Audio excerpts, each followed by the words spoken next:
everybody. This is Zack, and I'm back with another episode of Man to Mic, a solo edition. And I'm so excited to be sitting here with you. Gosh, man, it's been such a good week doing this. I've gotten to interview some really awesome people this week, and this is something that I'm wanting to try to do a little bit more of, I believe, is kind of an idea that I've got is like midweek I'm going to have, like on Wednesdays like I've been doing, is continue to release a podcast where I sit down and interview a guest, and then sometime on the end of the week I would like to be releasing another one where it's just kind of me solo, like reflecting back on some conversations that I maybe had with some gentlemen throughout the week. And because once I sit down with these guys and after we're done, like they bring up so many good points. And that's why I'm loving doing this so much, because it's just giving me so many new perspectives and so many more things to think about and so many new ways that I could be refining myself and making myself better so I can maybe help some other gentlemen out there.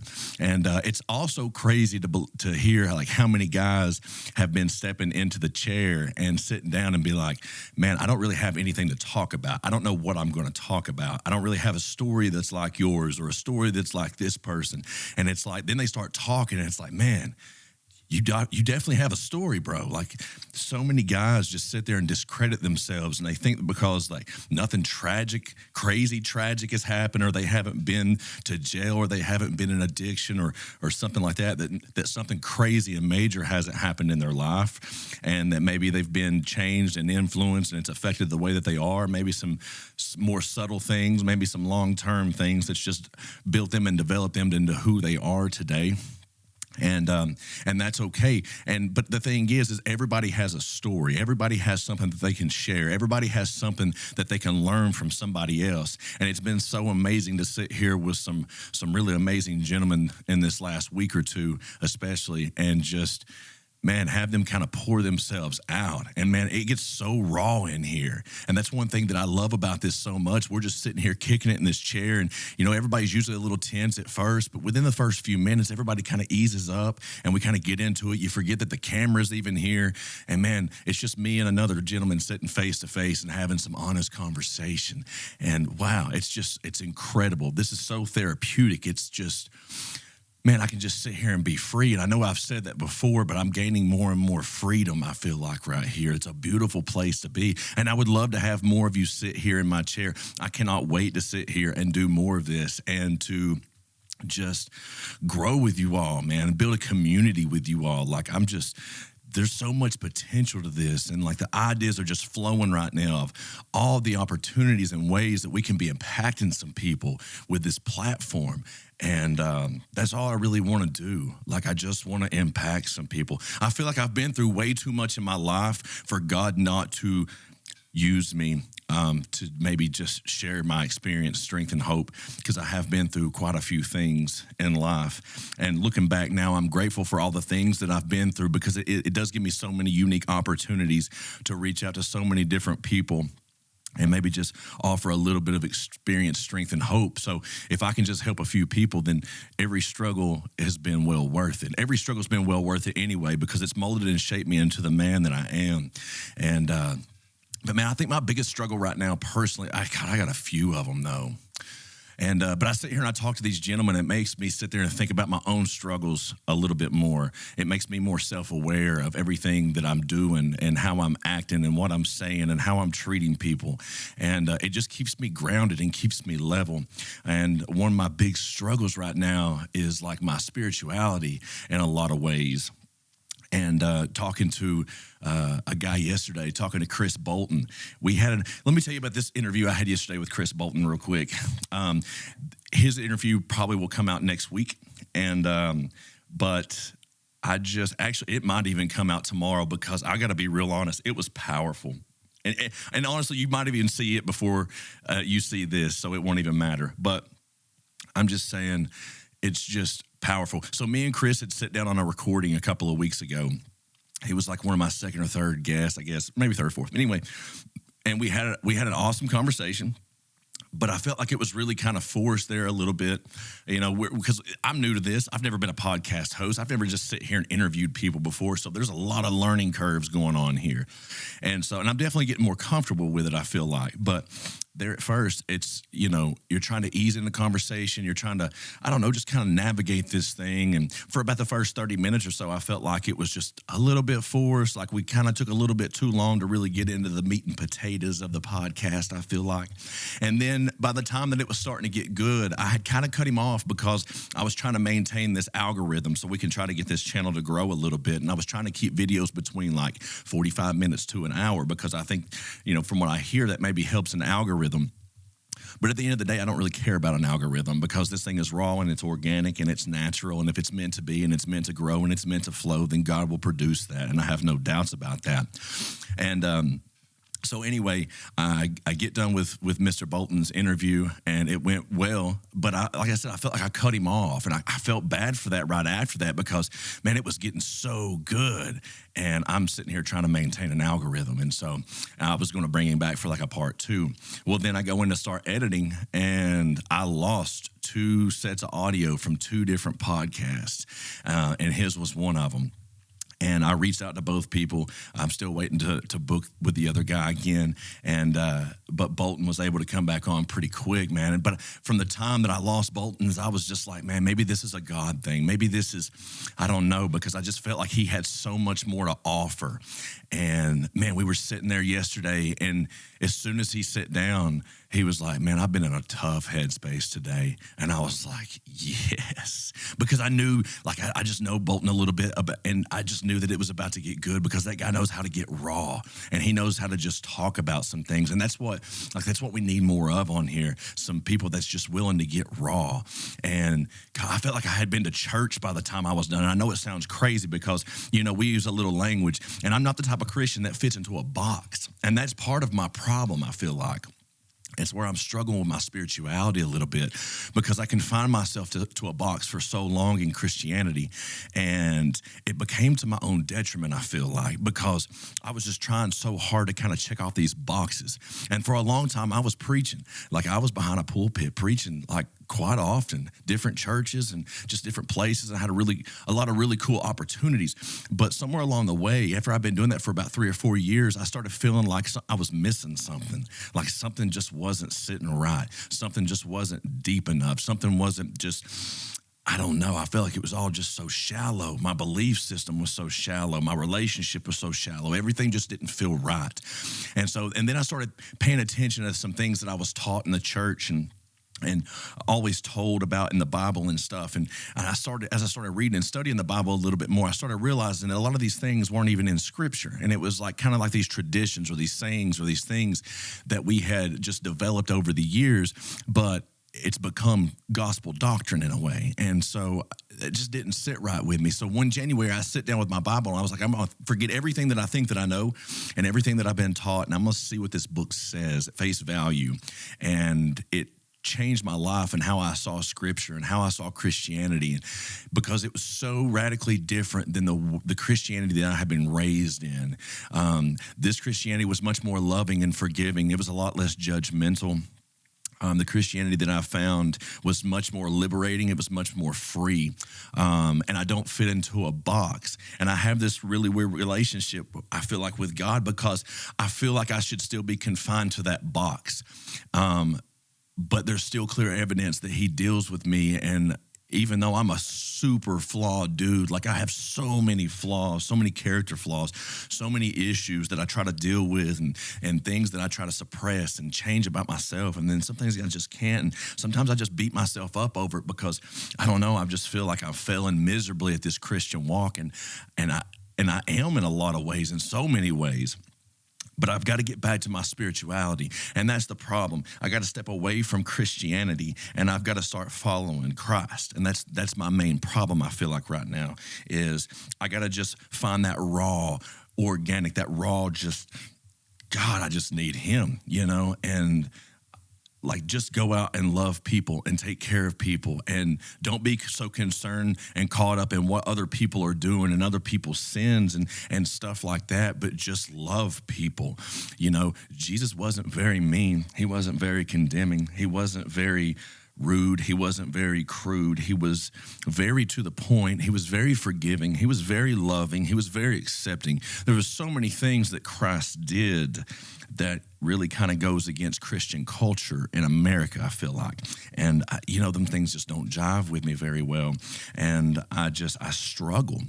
And so once I changed my theology a little bit and I started getting a little bit deeper understanding of Scripture and kind of the nature of God and who God is, like I stopped getting invitations to preach as much, and people started looking at me a little different and talking to me a little different. And granted, I didn't always do the best. I caused some damage there at first because I can be a very opinionated person, a very passionate person, especially when there's something that I'm so firmly believe in. I become passionate to the point where I can be damaging sometimes. And I've caused a lot of damage along the way. And when I was going through this transition and this change in my religious walk, I did cause so much damage because I was so passionate about conveying this point that, like, we need to go deeper and we need, like, I don't know, there was just so much more that I felt like we were missing. And it was like a cry for help in a lot of ways where I was just, I don't know, man, I felt like I was a voice in the wilderness, just kind of crying out to some people, trying to show a different perspective, maybe trying to show a little bit more of a gracious and loving God along the way, maybe a God that was a little more serious about what he was talking about than maybe what was being done. I don't know. But yeah, and along that way, I went through that whole process of being kind of church hurt, I guess you would say. I think that a lot of us, especially in the Southern church culture, have experienced some form or fashion of church hurt if we've been around the church for a little while. And it's just really a point for me, I can only speak for myself, but for me, it was just really a moment of self-pity. And I wallowed in that for just a little bit. I felt like some mentors had kind of abandoned me.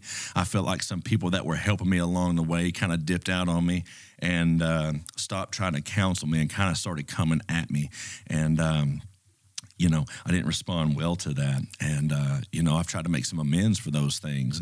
But as I've continued walking, and I've been through some refining processes, and God continues to do stuff in my life, even though I'm a mess. It's just evidence that He's there, and it's also evidence that it can't be just confined to a box. Like, if God still deals with me, like if he still deals with me, if he still convicts my heart, if he's still, like, there's so much evidence that he's still leading and guiding and directing my life in so many ways, but none of those ways are fitted into this church box. And I'm finding freedom there. And I'm struggling in my relationship with God as far as having an actual relationship, because ultimately at the end of the day, you can check off all of the boxes. But without a relationship, then, there's a lot of just, a lot of question as what the motive is. Because, like, if you're dependent on somebody to save you, you might want to have a relationship with that person. I don't know. He kind of talks about it really serious a few times in Scripture. He says that not all people that say to me, Lord, Lord, will enter into the kingdom of heaven. And this isn't meant to be a religious or spiritual podcast necessarily, but I am doing a podcast where I'm talking about anything that's going on in my life and in my mind.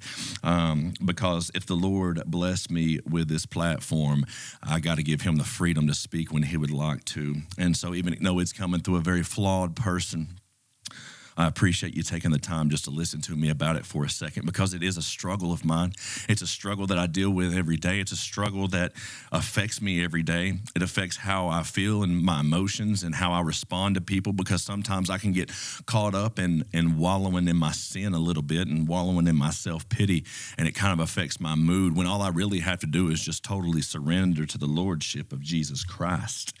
And it's really just that simple, but for some reason, my human flesh nature doesn't really want to do that so well. And so I wrestle and I fight and I struggle against those things. And I do it every day because I suppose that we wrestle not against flesh and blood, but against spirits or principalities and all these other things that are out there that we can't necessarily see, but are obviously working against us in our lives. And I think there's so much freedom when we can start viewing the things in our lives as not through a lens of why is this going on and why is this physical thing going on, but what kind of spiritual thing is going on that is working in my life? What kind kind of thing. Maybe somebody's trying to tell me something. Maybe there's some bad things going on because maybe somebody's trying to get your attention. I'm not saying that God just ruined your life or anything just to try to get your attention, but I'm not saying that God won't allow you to go into a dark place or maybe into a gutter a time or two, and maybe in a third floor underneath basement, just so you can find out that you maybe need him a little bit more than you realize. I think he does that. I think he's put me there a couple of times, and I've been grateful for every time I've been humbled to that point, that there was a merciful and loving God that chose to love me enough to take me to such a depth to bring me back to an understanding of needing him. And so I'm grateful for those moments whenever he kind of chastens me a little bit, when he kind of knocks me down, because I can be a very prideful and a very egotistical person. I kind of get that Lucifer syndrome where I get that pride that starts to swell up in me, and I feel like I'm a little bit higher than I am, and I'm more capable than what I am. And Zach starts to boast up and swell up a little bit, and the Lord gracefully knocks him back down a time or two, and I'm always grateful for that. So no matter what's going on in your life, I encourage you to take a step back and maybe stop looking at it through a lens that's so up close and personal to the situation, but maybe step back and take a much broader and wider view, that there's potentially another force that's out there that's so much greater than your situation, that it is working for your good to draw you to himself. Just take into consideration that might be entirely plausible. I don't know, maybe not. Just something I would love for you all to consider a little bit. It does a lot of good for me. And I think meditating on the Lord and meditating on something that is infinite, something that is so omnipotently powerful, and considering our finite state that is very limited and fleeting. And I think when we sit and we meditate on those things for a while, that it is good for our soul, because it takes us out of this here and now where the society is chasing after the next thing, and we're sitting here and we're focusing. The next thing that happens in 10 seconds, that's what we want. And we have a shorter and shorter attention span, and we, like, if our phone doesn't load in a half a second, we're frustrated. But if we would step back and look at everything that we're going through in a lens that is eternity, man, if we meditate on that for a while, it might make us slow down just a little bit, maybe enjoy more time with our families, maybe enjoy doing a little more things for other people. If we just step back and look at eternity and see how short this game is, maybe it would help us out just a little bit to reach out and maybe spend more time together. We're human beings, and we were meant to be in fellowship with each other. The Lord created us to be in fellowship with each other. And so I would like to encourage you to do that. I would like to encourage you to find a group of people that you can love and you could depend on, that will be there for you. Gentlemen, we need people. Men, we need other men. Iron does sharpen iron. That is a biblical principle. And so one man does sharpen another. And I think that we can get a lot of sharpening here. I feel like we're on a platform that can offer a lot of sharpening. And I would very much love that for my own life. Not in a sharpening in a way that we're going to just straight war and we're going to be ruthless and we're going to be overly masculine, egotistical men, but we are always prepared. You know what I mean? We are always prepared for the next thing. So it doesn't have to be a vicious thing. We just stand ready. You know what I mean? And we do that by fellowshipping with one another, encouraging one another, telling each other that we love each other, because we are men and we can do that. The Lord blessed us with that thing. And I think he explained very well that he loved his disciples. I think he showed us that it is okay to tell your people that you love them. So with that, I just want to stop and just make a really quick video, talk a little bit about, I don't know, I just felt like the Lord was kind of wanting me to do it. And so I don't know. This was unscripted and unplanned, and I'm just trying to, I don't know. So I appreciate y'all taking the time just to listen to me for just a little bit. And gentlemen, I love you. Tell your people that you love them. And if you don't have people, find people. I can be your people. We will all be people together. Gentlemen, I love you. Thank you so much for stopping by. I hope you all have a wonderful day, and I cannot wait to share more of what's going on in the Man to Mic podcast coming up soon. I love you all. We'll see you.